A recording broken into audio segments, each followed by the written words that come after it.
Hey, thank you for checking out my training. My name is Hannah Carrier and I'm a body transformation specialist for working postpartum moms. I'm also a working postpartum mom, so I totally get what you're going through.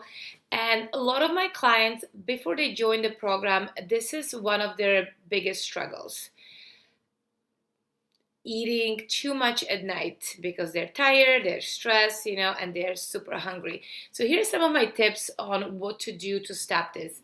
So number one would be eat more balanced meals during the day. Make sure you have protein with every meal and focus on having 3 to 4 meals daily. So when you're skipping meals, you're gonna come home starving. Or if you're just eating carby meals, again, that's gonna keep you full. It's gonna up your insulin levels or your blood sugar levels, then it's going to crash and you're going to be more hungry than before.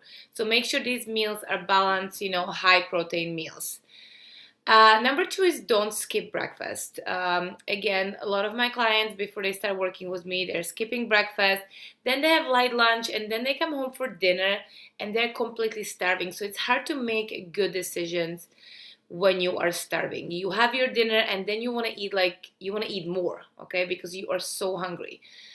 High protein PM snack. A lot of my clients, again, before they join, they just have lunch at 12 or 1 and then they go 5, 6, 7 hours without anything else. Maybe they have a little bit of tiny snack, but they come home, they're super hungry, they're eating whatever they see, and they're not making good decisions, and they're eating way more than they should. So make sure you have high protein PM snack, around 3 or 4. We like to eat, Greek yogurt, 0% Greek yogurt, or cottage cheese, or some high protein bar. For your dinner, have a high protein, high volume dinner. So it doesn't have to be small dinner. I don't know. I'm hungry always. I like to feel full after I eat. So don't have something that is, that is tiny. You do want to watch your portion, but focus on high volume foods.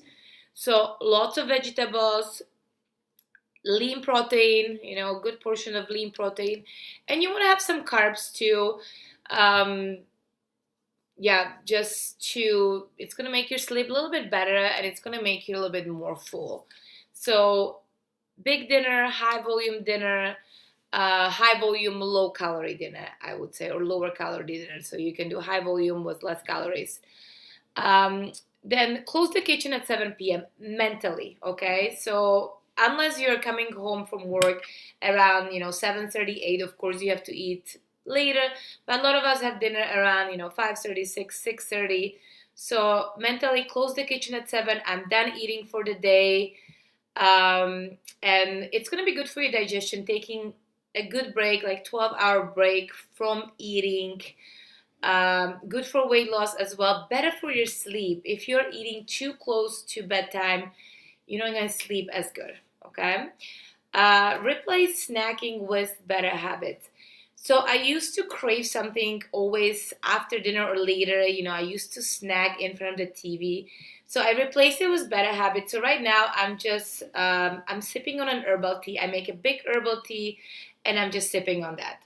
So it's keeping my hands busy without getting those extra calories in. So you can do herbal tea.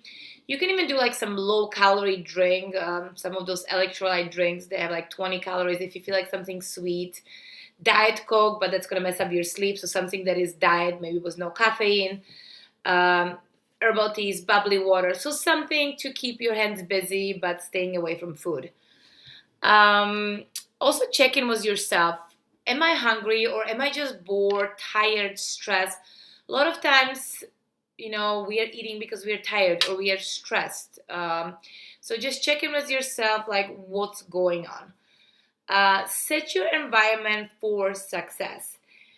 This is really important because your willpower can only do so much. Your willpower is like a muscle. It's gonna get tired. So when you have a lot of stuff in your pantry, like chips, chocolates that you love, and it's cookies, and that you have to say no to all the time, it's gonna be really hard, especially on those days when you're really stressed and you're craving something more junky, okay? So try to keep your pantry, try to keep foods, low trigger foods in your pantry, I would say, okay? So if you're buying chips for your kids, buy chips that you don't care about. Same for sweets, buy stuff that you don't care about, even if you're stressed or exhausted, okay? And if you really need a chocolate or something, I eat chocolate every day, but for me, dark chocolate is better because milk chocolate, I definitely can eat more milk chocolate. If I have dark chocolate, I can have one square and I'm good. And trust me, I do have, like I said, dark chocolate a couple times a day.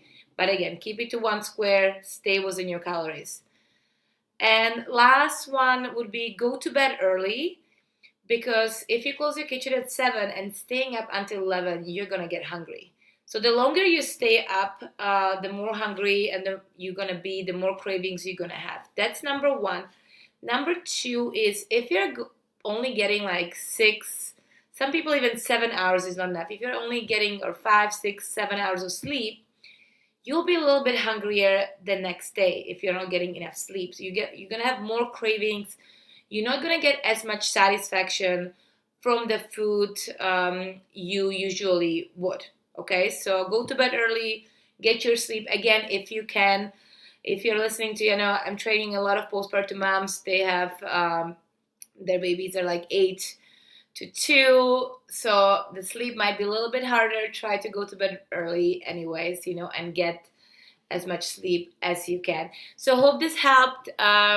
If you are interested in coaching, book a call below this video and let me know if you have any questions. Message me on my Instagram at